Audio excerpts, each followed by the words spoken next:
പുറപ്പാട് 18-ാം അധ്യായം. മോശയും ജത്രോയും. മോശയ്ക്കും അവന്റെ ജനമായ ഇസ്രായേലിനും വേണ്ടി ദൈവം എന്തെല്ലാം ചെയ്തുവെന്നും അവിടുന്ന് അവരെ ഈജിപ്തിൽ നിന്ന് എപ്രകാരം മോചിപ്പിച്ചുവെന്നും മിദിയാനിലെ പുരോഹിതനും മോശയുടെ അമ്മായിയപ്പനുമായ ജത്രോ കേട്ടറിഞ്ഞു. മോശ തന്റെ ഭാര്യ സിപ്പോറയെ തിരിച്ചയച്ചപ്പോൾ അവന്റെ അമ്മായിയപ്പൻ ജത്രോ അവളെയും അവളുടെ 2 പുത്രന്മാരെയും സ്വീകരിച്ചു. അവരിൽ ഒരുവന്റെ പേർ ഗർഷോം എന്നായിരുന്നു. കാരണം ഞാനൊരു പ്രവാസിയാകുന്നുവെന്ന് പറഞ്ഞാണ് മോശ അവന് പേരിട്ടത്. അപരന്റെ പേർ എലിയേസർ എന്നായിരുന്നു. കാരണം എന്റെ പിതാവിന്റെ ദൈവമാണ് എന്റെ സഹായം, അവിടുന്ന് ഫറവോയുടെ വാളിൽ നിന്ന് എന്നെ രക്ഷിച്ചു എന്ന് അവൻ പറഞ്ഞു. മരുഭൂമിയിൽ ദൈവത്തിന്റെ മലയുടെ സമീപം കൂടാരമടിച്ചിരുന്ന മോശയുടെ അടുക്കലേക്ക് അവന്റെ ഭാര്യയെയും പുത്രന്മാരെയും കൂട്ടിക്കൊണ്ട് അമ്മായിയപ്പൻ ജത്രോ വന്നു.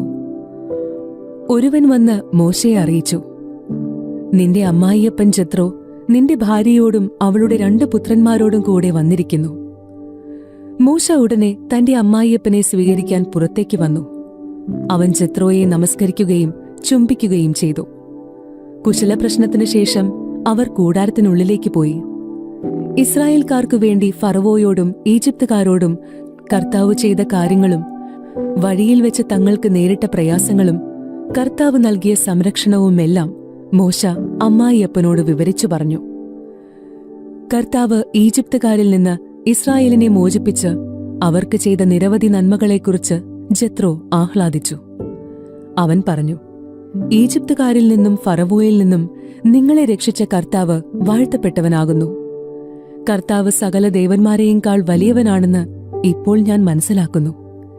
എന്തെന്നാൽ ഈജിപ്തുകാർ അവരോട് അഹങ്കാരപൂർവ്വം പെരുമാറിയപ്പോൾ അവരുടെ പിടിയിൽ നിന്ന് അവിടുന്ന് തന്റെ ജനത്തെ മോചിപ്പിച്ചു. മോശയുടെ അമ്മായിയപ്പനായ ജത്രോ ദൈവത്തിന് ദഹനബലിയും മറ്റു ബലികളും സമർപ്പിച്ചു. ജത്രോയോടൊന്നിച്ച് ദൈവസന്നിധിയിൽ ഭക്ഷണം കഴിക്കുന്നതിനായി അഹറോനും ഇസ്രായേലിലെ ശ്രേഷ്ഠന്മാരും വന്നു. ന്യായാധിപന്മാർ. പിറ്റേ ദിവസം മോശ ജനത്തിന്റെ തർക്കങ്ങൾ തീർക്കാൻ ഉപവിഷ്ടനായി. പ്രഭാതം മുതൽ പ്രദോഷം വരെ ജനങ്ങൾ മോശയുടെ ചുറ്റും കൂടി നിന്നു.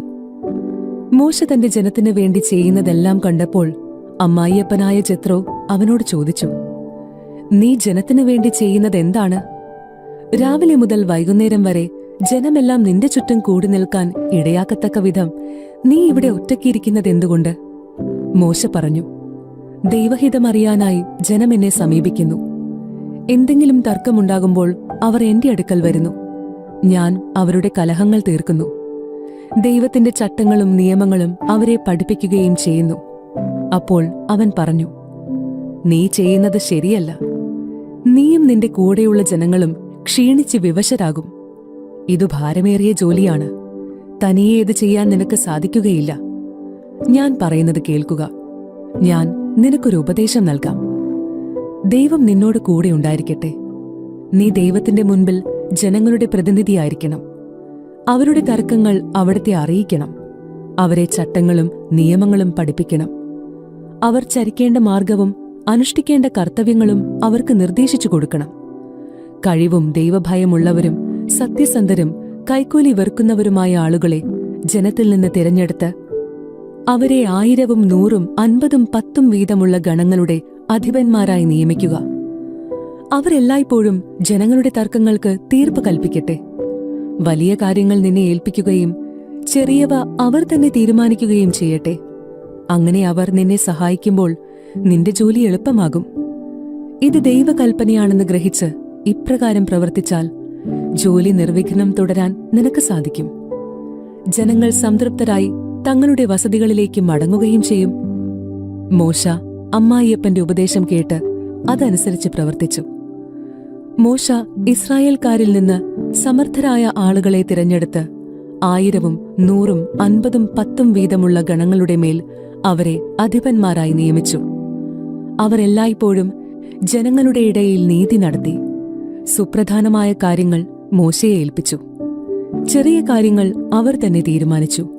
അനന്തരം മോശ അമ്മായിയപ്പനെ യാത്രയാക്കി. അവൻ സ്വന്തം നാട്ടിലേക്ക് മടങ്ങി.